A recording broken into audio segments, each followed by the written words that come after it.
नमस्कार दोस्तों, advance class online platform पे मैं ब्रजेश कुमार करंट अफेयर्स के साथ आपका स्वागत करता हूं। तैयार हो जाइए करंट अफेयर्स के कुछ बेहतरीन जानकारी के लिए। डिस्कस करें करंट अफेयर के कुछ इंपॉर्टेंट टॉपिक्स के बारे में। आइए देखते हैं। देखिए पहला क्वेश्चन देखिए, performance grading index. Performance grading index क्या होता है दोस्तों? शिक्षा की गुणवत्ता में सुधार करने के लिए इंडेक्स तैयार किया जाता है, परफॉर्मेंस ग्रेडिंग इंडेक्स।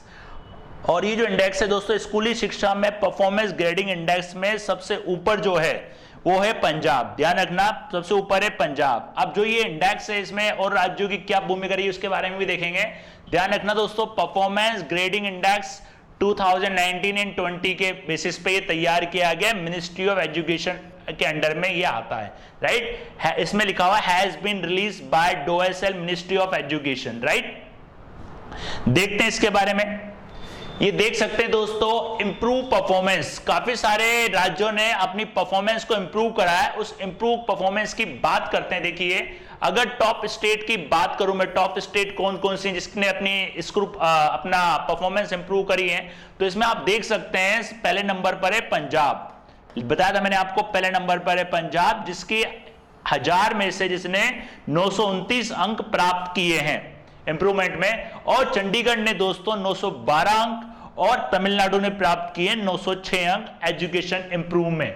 ये देखिए आप, पंजाब पहले नंबर पर है, दूसरे पे चंडीगढ़, तीसरे पे तमिलनाडु, फोर्थ पे केरला और उसके बाद अंडमान निकोबार 901वें नंबर पर है, ठीक है। अब जहां पे अगर बात करें स्कोर सबसे कम की, नीचे से सबसे बात करें, सबसे खराब जो रहा है, जो सबसे खराब परफॉर्मेंस रही है वो रही है लद्दाख की। वो रही है दोस्तों लद्दाख की, जिसने 1000 में से 545 अंक प्राप्त किए हैं एजुकेशन परफॉर्मेंस के अंदर। ध्यान रखना दोस्तों।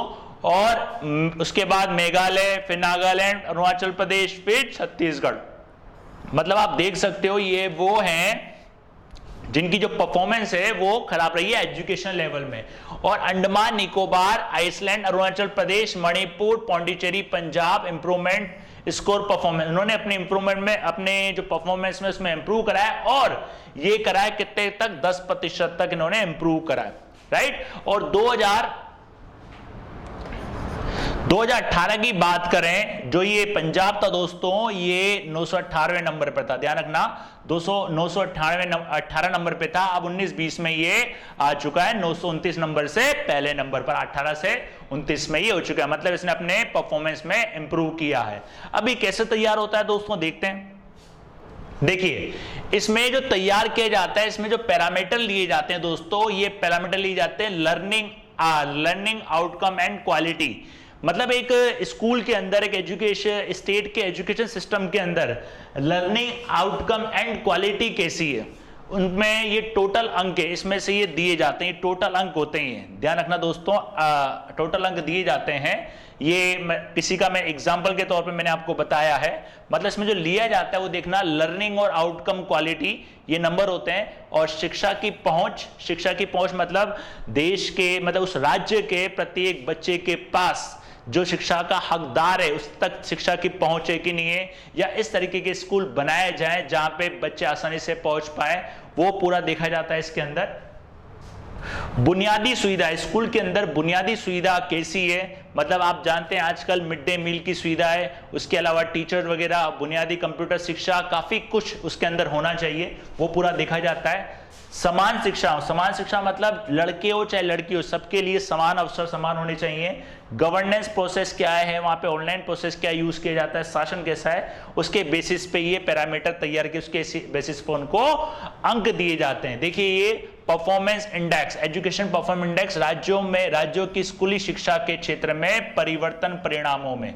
ध्यान रखना, जो इंडेक्स होता है, ध्यान रखना, राज्यों की स्कूली शिक्षा में परिवर्तन परिणामों के लिए उसमें क्या क्या लिया जाता है, इसमें गुणवत्ता की पहुंच, बुनियादी ढांचे और सुविधाओं के संबंधित कुल मिलाकर 70 इसके अंदर पैरामीटर्स होते हैं। 70 पैरामीटर, 17 मापदंड इसके अंदर लिए जाते हैं। उसके आधार पर ये परफॉर्मेंस इंडेक्स तैयार किया जाता है किसी भी राज्य की शिक्षा की परफॉर्मेंस को बताने के लिए कि इस राज्य की परफॉर्मेंस अच्छी है, इस राज्य की परफॉर्मेंस खराब है।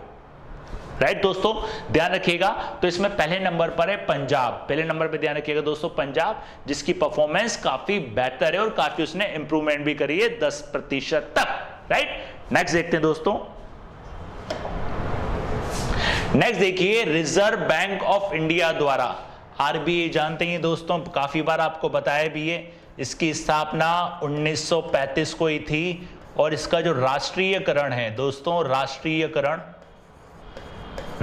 ध्यान रखना दोस्तों, ये हुआ था 1949 को, काफी बार आ चुका है एग्जाम के अंदर, ध्यान रखना ये। और इसका जो मुख्यालय दोस्तों वो है मुंबई में, ध्यान रखना मुंबई में। और स्वतंत्रता से पूर्व मतलब 1937 से पहले कहां था ये? कलकत्ता में, पहले कलकत्ता में था ये, ध्यान रखना। Reserve bank of India, Bharat का केंद्रीय बैंक भी कहा जाता है इसको, केंद्रीय बैंक भी कहा जाता है, काफी बार आता भी है ये रिजर्व बैंक के बारे में। अभी जो है रिजर्व बैंक ने 2 बैंकों के ऊपर जुर्माना लगाया है, एक तो है बैंक ऑफ इंडिया और एक है पंजाब नेशनल बैंक।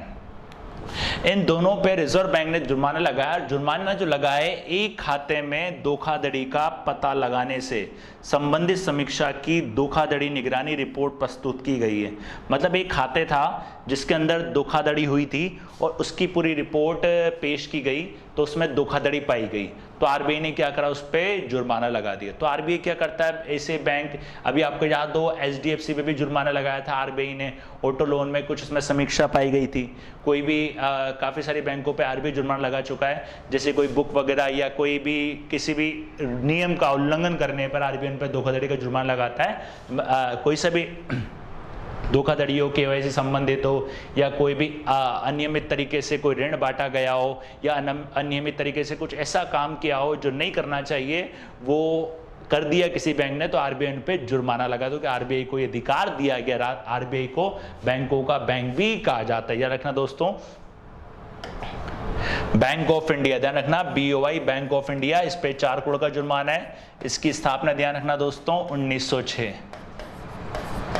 और इसका मुख्यालय है मुंबई में, इसका मुख्यालय है मुंबई में। पंजाब नेशनल बैंक की स्थापना दोस्तों ध्यान रखना 1894 में, इसका मुख्यालय है नई दिल्ली में, नई दिल्ली में, राइट। और देखना इसके बारे में काफी बार आता है, भारतीय पूंजी से बना पहला भारतीय बैंक,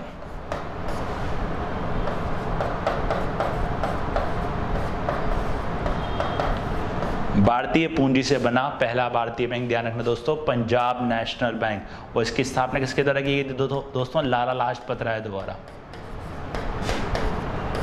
लाला लाजपत राय द्वारा, राइट। इस पे लगा है 4 करोड़ का जुर्माना, इस पे लगा है 2 करोड़ का जुर्माना। ध्यान रखना दोस्तों 4 करोड़ 2 करोड़ कितना हो गया? 6 करोड़ का जुर्माना रिजर्व बैंक ऑफ इंडिया ने इन पे लगाया है। नेक्स्ट देखिए दोस्तों, अब्दुल्ला शाहिद। अब्दुल्ला शाहिद कौन है दोस्तों?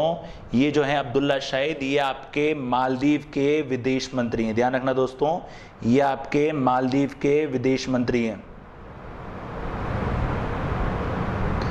मालदीव के विदेश मंत्री हैं। और इनको जो है 76वीं महासभा का, 76वीं की जो महासभा है उनमें इनको अध्यक्ष के रूप में बनाया गया। इसके जो प्रेसिडेंट दोस्तों वो हैं इब्राहिम मोहम्मद सोली, ध्यान रखना इब्राहिम मोहम्मद सोली, ध्यान रखना। अब्दुल्ला शाहिद ये हैं विदेश मंत्री, ये हैं विदेश मंत्री। 76वीं राज्यसभा का महासभा के इनको अध्यक्ष बनाया गया और पहली बार मालदीव को इसमें अध्यक्ष बनाया गया, पहली बार मालदीव के विदेश मंत्री को इसके अंदर अध्यक्ष बनाया गया है। और देखते हैं, ये आपका मालदीव है दोस्तों, देखा बता देता हूं, ये आप देख सकते हैं मालदीव,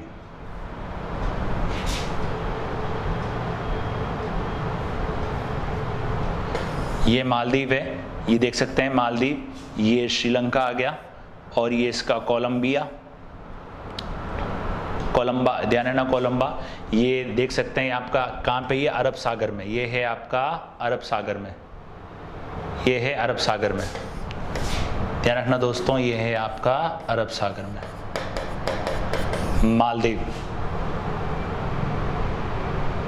मालदीव। ध्यान रखना मालदीव की जो राजधानी है दोस्तों वो है माले और इसके जो राष्ट्रपति हैं उनका जो राष्ट्रपति उनका नाम है इब्राहिम मोहम्मद सोलेह। याद रखना, इनको जो राष्ट्रपति हैं वो है इब्राहिम मोहम्मद सोलेह।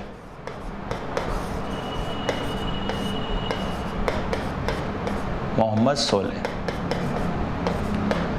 और काफ़ी अच्छे संबंध भी हैं इसके अपने साथ। उसकी राजधानी माले और इसकी मुद्रा है रूफिया। कहाँ पड़ता है ये दोस्तों? ये पड़ता है आपका अरब सागर में। ध्यान रखना, ये पड़ता है आपका अरब सागर में, और इसके पड़ोस में क्या है दोस्तों? ये श्रीलंका। ध्यान रखना, श्रीलंका। और इंडिया की बात करें, इंडिया का आता है तिरुवनंतपुरम। इंडिया का आता है तिरुवनंतपुरम, कोच्चि, कोयम्बटूर, ये सारे अरब सागर में, जहाँ से मालदीव में जा सकता है। और इसके जो उपराष्ट्रपति वो हैं यहाँ पे अब्दुल्ला जिहाद। याद रखना दोस्तों, अब्दुल्ला जिहाद यहाँ के वाइस प्रेसिडेंट है। मालदीव के साथ काफ़ी अच्छे संबंध भी हैं अपने। अपने कोरोना वैक्सीन की डोज भी दी थी मालदीव को, और मालदीव के साथ सैन्य अभ्यास भी करते हैं, एक्विवेरिन, वो भी मालदीव के साथ किया जाता है, और काफ़ी सपोर्ट भी करते हैं पर मालदीव से। मालदीव के साथ काफ़ी अच्छे संबंध भी हैं अपने, राइट। समुद्री पड़ोसी देशों में मालदीव भी अपना एक सहयोगी, जैसे श्रीलंका, इंडोनेशिया, वैसे मालदीव है, राइट। नेक्स्ट देखते हैं MH-60 Romeo multi role helicopter. ये एक ऐसा हेलीकॉप्टर है जो काफ़ी सारी तकनीक से लैस है, और ये अभी अपन को अमेरिका सौंपने वाला है। ध्यान रखना दोस्तों, ये अमेरिका द्वारा बनाए गए और ये अमेरिका द्वारा सौंपेगा। अभी हाल फिलहाल 3 हेलीकॉप्टर आएंगे, और ये आएंगे MH-60 60 हेलीकॉप्टर्स। ध्यान रखना, MH-60 रोमियो हेलीकॉप्टर्स।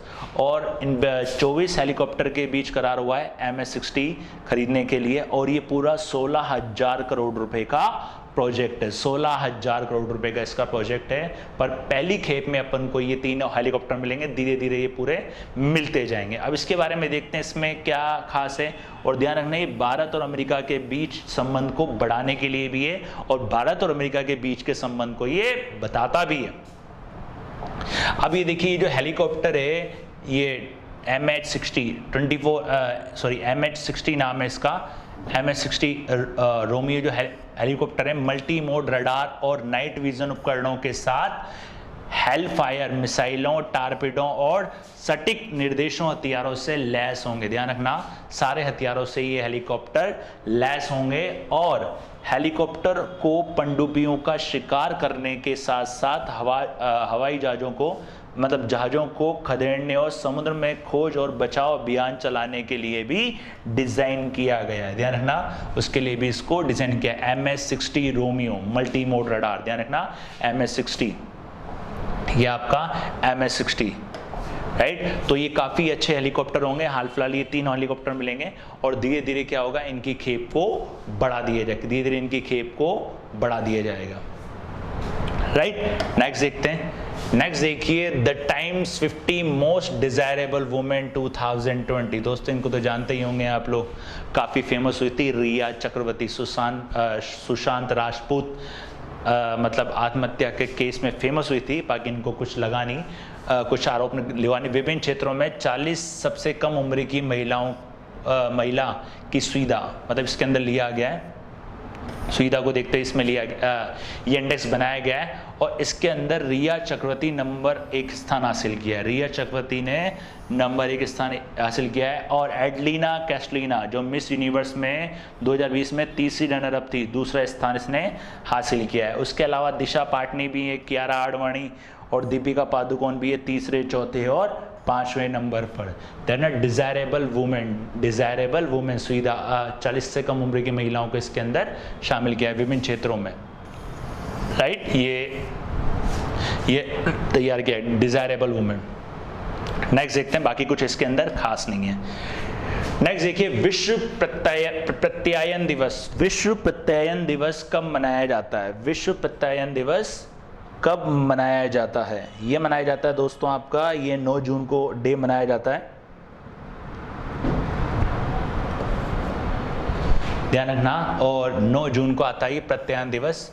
ये क्या होता है? ये दोस्तों आर्थिक और व्यापार समर्थन करता है, और आर्थिक और व्यापार, अर्थव्यवस्था और व्यापार मान्यताओं को, अर्थव्यवस्था और व्यापार, अर्थव्यवस्था और व्यापार मान्यताओं के महत्व के बारे में जागरूकता बढ़ाने के लिए। इसको कहा जाता है world accreditation day, world accreditation day, world accreditation day, supporting the implementation of the SDG 9 June. ये जो आपके SDG ध्यान रखना दोस्तों, बताया भी था मैंने आपको, sustainable development goals, sustainable development goals,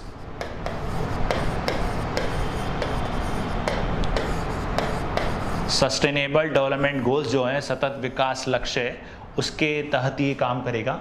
उसमें इम्प्लीमेंटेशन के लिए बताए भी थे मैं आपको, SDG जो तैयार करता है इंडिया लेवल पे, वो नीति आयोग तैयार करता है।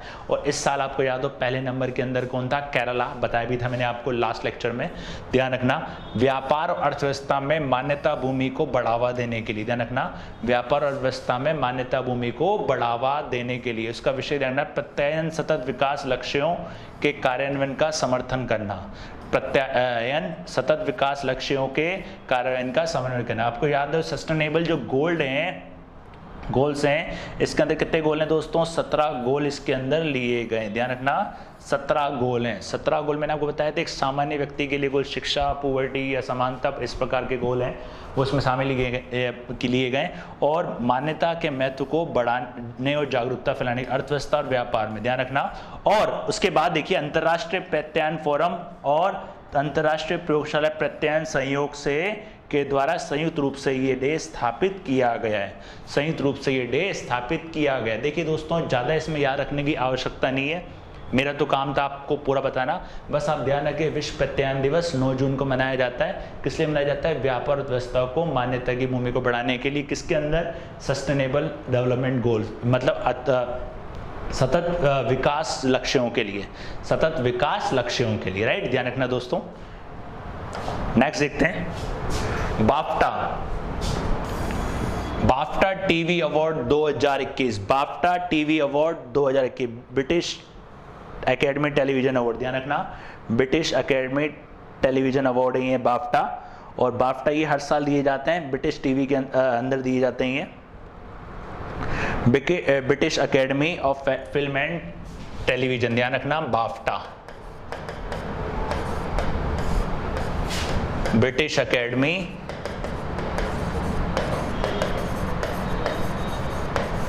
Film and television.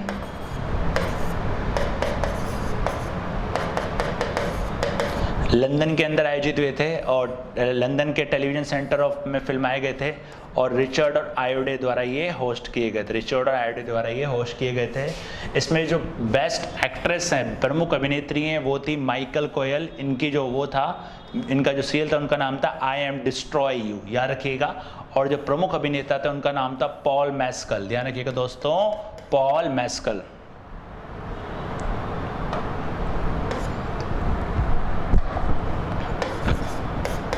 पॉल मैस्कल,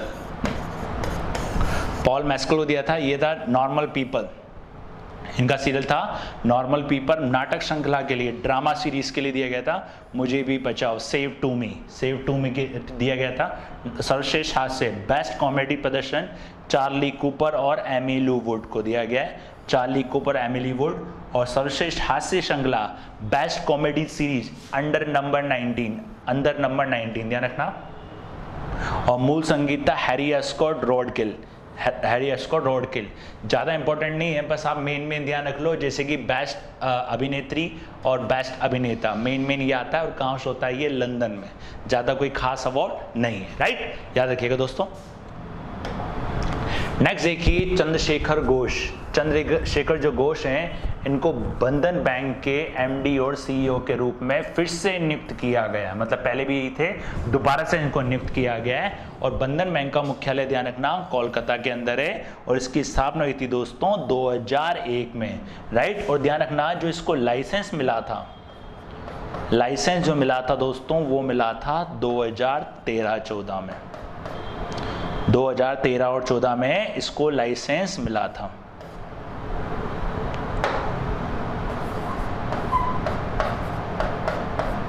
दो 2013-14 में इसको लाइसेंस मिला था। और इसके साथ एक बैंक और था, एक तो था आपका बंधन बैंक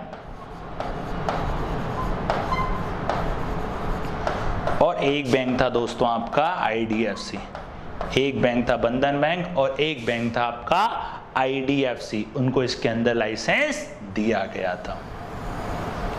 राइट दोस्तों, ध्यान रखना बंधन बैंक कौन है? चंद्रशेखर घोष, इनको दोबारा से इसका MD और CEO बनाया गया है।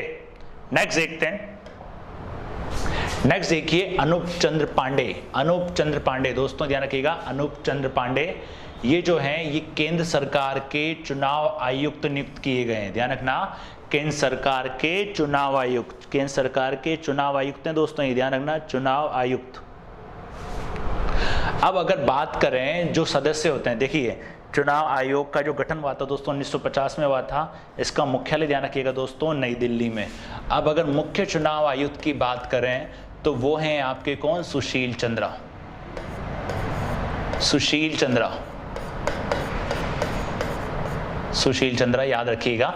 और इसके अलावा दो चुनाव आयुक्त और होते हैं, इसके अलावा दो चुनाव आयुक्त कौन होते हैं? एक तो है आपके राजीव कुमार, राजीव कुमार, और एक हो गया आपके अनूप चंद्र पांडे, एक हो गए आपके अनूप चंद्र पांडे। तो कुल मिलाए कितने सदस्य हो गए दोस्तों? 3 सदस्य इसके अंदर होते हैं। और अभी मुख्य चुनाव कौन है? आपके सुशील चंद्रा, राइट, देख से हो गए ये 3 सदस्य। इसकी स्थापना 1950, मुख्यालय नई दिल्ली में। ध्यान रखना उत्तर प्रदेश कैडर के 1920 के सेवानिवृत्त IAS अधिकारी हैं ये, ध्यान रखना सेवानिवृत्त IAS अधिकारी हैं, राइट। नेक्स्ट देखते हैं दोस्तों, नेक्स्ट देखिए vice admiral Rajesh Pendharkar. Vice admiral Rajesh Pendharkar कौन है? ये महानिदेशक नौसेना संचालन के रूप में पदभार ग्रहण किया है। डायरेक्टर जनरल, ध्यान रखना डायरेक्टर जनरल ऑफ नौसेना संचालन के रूप में, नेवी के मतलब ऑपरेशन के रूप में, नेवी ऑपरेशन के रूप में इनको कमांड दी गई है। और मिसाइल कॉरवेट INS कोरा, INS युद्धपोत, INS शिवालिक और विमान वाहक पोत INS विराट की कमान संभाली। इन्होंने ये जो शिप है INS शिप है उनकी कमान इनको सौंपी गई है। वाइस एडमिरल राजेश पेंड्राकर, याद रखिएगा दोस्तों, वाइस एडमिरल पेंड्राकर राजेश को ये कमान सौंपी गई है। और ध्यान रखना ये भारतीय नौसेना के जो प्रमुख है दोस्तों, आपको काफी बार बता तो याद भी हो गया होगा, एडमिरल करमबीर सिंह, ध्यान करमबीर सिंह। और भारतीय नौसेना की स्थापना 26 जनवरी 1950, 26 जनवरी 1950 को इसकी स्थापना हुई थी, राइट। अगला देखते हैं, अगला देखिए एनीमिया मुक्त सूचकांक। एनीमिया मुक्त सूचकांक जो है आप जानते ही हैं, एनीमिया मुक्त सूचकांक तैयार किया जाता है।